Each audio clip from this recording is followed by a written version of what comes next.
കഴിഞ്ഞ ദിവസമാണ് 2023 ഏകദിന ലോക ഫൈനലിൽ ഓസ്ട്രേലിയയോട് തോറ്റതിന് പിന്നാലെ വിരമിക്കുന്നതിനെക്കുറിച്ച് താൻ ആലോചിച്ചിരുന്നതായി വെളിപ്പെടുത്തിക്കൊണ്ട് മുൻ ഇന്ത്യൻ ക്യാപ്റ്റനായ രോഹിത് ശർമ്മ രംഗത്തെത്തിയത്. രോഹിത് ശർമ്മയുടെ വാക്കുകൾ ആ സമയത്ത് ഏറെ ശ്രദ്ധിക്കപ്പെടുകയും ചെയ്തു.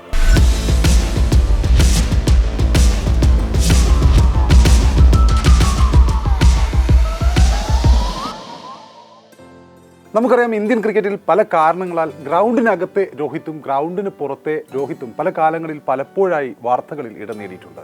രോഹിത്തിൻ്റെ ശൈലികൾ, രോഹിത്തിൻ്റെ വാക്കുകൾ, രോഹിത്തിൻ്റെ രീതികൾ, എന്തിന് രോഹിത്തിൻ്റെ മറവി പോലും പല കാലത്തായി വാർത്തകളിൽ ഇടം പിടിച്ചിട്ടുണ്ട്.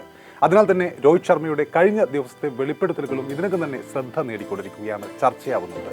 ഇന്ത്യൻ ക്രിക്കറ്റിൽ രോഹിത് ശർമ്മ എന്നാൽ ആരാധകരുടെ പ്രിയപ്പെട്ട താരമാണ്, ഹിറ്റ്മാനാണ്, ലോകകപ്പ് നേടിത്തന്ന അപൂർവം ക്യാപ്റ്റന്മാരിൽ ഒരാളാണ്, വലിയൊരു പ്രചോദനമാണ്. 2023 ഏകദിന ലോകകപ്പ് രോഹിത് ശർമ്മയെ സംബന്ധിച്ചിടത്തോളം കൈവെള്ളയിൽ വന്ന ഒരു കപ്പ് തന്നെയായിരുന്നു. രോഹിത്തായിരുന്നു ആ സമയത്ത് ക്യാപ്റ്റൻ. നമുക്കറിയാം, ഫൈനലിൽ ഓസ്ട്രേലിയയോട് അപ്രതീക്ഷിതമായി പരാജയപ്പെട്ടപ്പോൾ അയാൾ അത്രയേറെ അന്ന് സങ്കടപ്പെട്ടിരുന്നു. അന്ന് കളി കഴിഞ്ഞ് തോൽവിയുടെ വേദനയിൽ സഹതാരങ്ങളൊക്കെയും എതിർ ടീമിന് ഷെയ്ക്ക് ഹാൻഡ് കൊടുത്തും സ്വയം ആശ്വസിപ്പിച്ചും കണ്ണീർ തുടച്ചും നിൽക്കുന്ന സമയത്ത് ആ മനുഷ്യൻ രോഹിത് ശർമ്മ ഉള്ളിൽ അടുക്കി പിടിച്ച വെമ്പാൻ പെയ്യുന്ന സങ്കടഭാരവുമായി ആരുടെയും മുഖത്ത് ഒരു സെക്കൻഡ് പോലും നോട്ടം ഉറപ്പിക്കാതെ തൻ്റെ മുന്നിൽ നിൽക്കുന്നവർക്ക് യാന്ത്രികമായി കൈകൊടുത്ത് നടന്നു തുടങ്ങി. വളരെ വേഗം തന്നെ പവലിയനിലേക്കുള്ള ആ നടത്തത്തിന് ആ സമയത്ത് വേഗം അല്പം കൂടുതലായിരുന്നു. മുന്നിലെ ചെറിയ ഇടനാഴിയിൽ മുൻവശത്ത് ക്യാമറ കണ്ണുകൾ ഉണ്ടായിരുന്നെങ്കിലും രോഹിത് ശർമ്മ ആ മനുഷ്യൻ തീർച്ചയായും അദ്ദേഹത്തിൻ്റെ വിതുമ്പൽ ഒരുപക്ഷെ ക്യാമറ കണ്ണുകളിൽ പെട്ടേനെ. ആ സമയത്ത് അയാൾ നടന്നു നീങ്ങുമ്പോൾ പെയ്യാൻ ഒരുങ്ങി നിൽക്കുന്ന മേഘം പോലെ അയാളുടെ മുഖം അന്ന് നമ്മൾ കണ്ടതാണ്. ഫൈനലിലെ തോൽവിക്ക് ശേഷം നായകനായ രോഹിത് ശർമ്മ ഏകദിന ലോകകപ്പ് സ്വപ്നത്തിന്റെ എറിഞ്ഞുടക്കപ്പെട്ട ആ ഒരു കഷ്ണവും മനസ്സിൽ പേറിയാണ് വേഗത്തിൽ തന്റെ സങ്കടക്കടൽ ആരും കാണരുതെന്ന് നിശ്ചയിച്ചുകൊണ്ട് നടന്നു നീങ്ങിയത്. സത്യത്തിൽ 2023 ലോകകപ്പ് ഉയർത്താൻ ഏറ്റവും യോഗ്യനായ ആൾ രോഹിത് ശർമ്മ തന്നെയായിരുന്നു.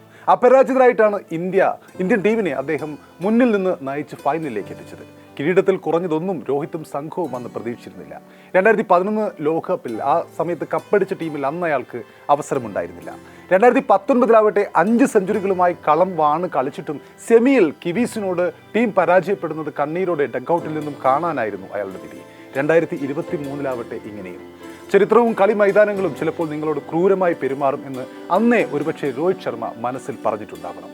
ഫൈനലിൽ ഓസ്ട്രേലിയയോട് കാര്യമായ പോരാട്ടമൊന്നും കാഴ്ചവെക്കാനാവാതെ തോൽവി ഏറ്റുവാങ്ങുകയായിരുന്നു അന്ന് ടീം ഇന്ത്യ.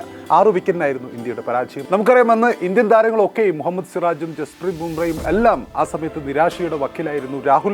രാഹുൽ തലകുനിച്ചിരിക്കുകയാണ്. വിരാട് കോഹ്ലി തൊപ്പി മുഖത്ത് മറച്ചുകൊണ്ട് നിരാശ പ്രകടിപ്പിക്കുന്നു. നിരാശയുടെ കൂറ്റൻ ഗർത്തത്തിൽപ്പെട്ട രോഹിത്താണ് ആ സമയത്ത് പെട്ടെന്ന് തന്നെ ഇതൊന്നും കണ്ടു നിൽക്കാനാവാതെ ഡ്രസ്സിംഗ് റൂമിലേക്ക് കയറിപ്പോയത്. ഏകപക്ഷീയമായ മത്സരത്തിൽ ഇന്ത്യയെ 6 വിക്കറ്റിന് തകർത്തുകൊണ്ട് ഓസ്ട്രേലിയ 6ാം ലോക കിരീടം അന്ന് കൈപ്പിടിയിലൊതുക്കും. ഇന്ത്യ ഉയർത്തിയ 241 എന്ന വിജയലക്ഷ്യം ഓസ്ട്രേലിയ 43 ഓവറിൽ വെറും 4 വിക്കറ്റ് നഷ്ടത്തിലാണ് അന്ന് മറികടന്നത്. ആ ലോകകപ്പ് ഓർമ്മകളെക്കുറിച്ചാണ് രോഹിത് ശർമ്മ കഴിഞ്ഞ ദിനം മനസ്സ് തുറന്നത്. 2023 ലോകകപ്പ് ഫൈനലിന് ശേഷം ഞാൻ പൂർണ്ണമായും അസ്വസ്ഥനായിരുന്നു. ക്രിക്കറ്റ് എന്നിൽ നിന്ന് എല്ലാം എടുത്തു കളഞ്ഞതിനാൽ ഇനി ഒന്നും ബാക്കിയില്ലെന്നും വീണ്ടും ക്രിക്കറ്റ് കളിക്കാൻ ഞാൻ ആഗ്രഹിക്കുന്നില്ലെന്നും ആ സമയത്ത് എനിക്ക് തോന്നി.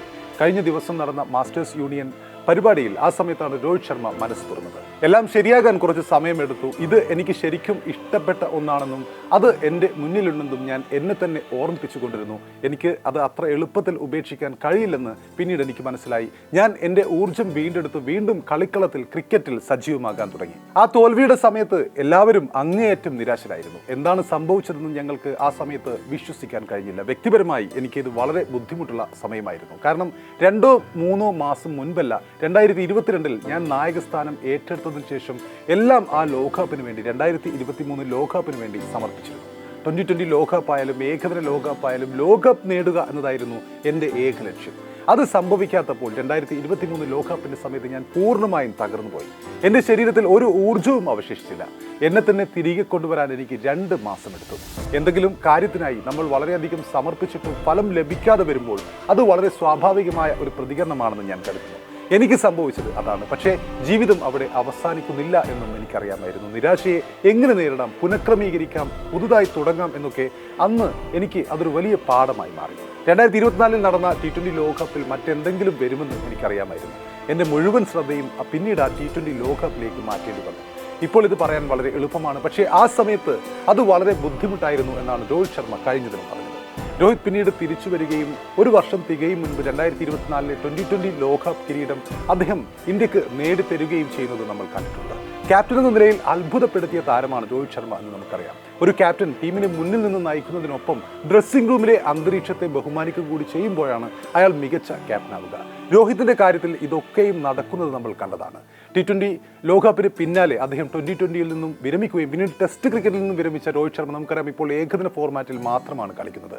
2027 ഏകദിന ലോകകപ്പ് വരെ അദ്ദേഹം ടീമിൽ തുടരുമോ എന്ന കാര്യത്തിൽ ഇനിയും ഒരു വ്യക്തത വന്നിട്ടൊന്നുമില്ല. എങ്കിലും വരാനിരിക്കുന്ന ലോകകപ്പിലും അദ്ദേഹം കളിക്കുമെന്ന് തന്നെയാണ് പ്രതീക്ഷിക്കപ്പെടുന്നത്. ഇത്തവണ ക്യാപ്റ്റനായി അല്ലെങ്കിലും 2023 സംഭവിച്ച ആ ഏകദിന കിരീട നഷ്ടത്തിന് രോഹിത് ശർമ്മ പരിഹാരം കാണുമെന്ന് തന്നെയാണ് കരുതുന്നത്. അന്ന് സങ്കടക്കടലിൽ നിന്നും തിരിച്ചു വന്നതുപോലെ ഹിറ്റ്മാൻ ഒരു കിരീടവുമായി തിരിച്ചു വരാൻ നമുക്ക് ആശംസിക്കാം.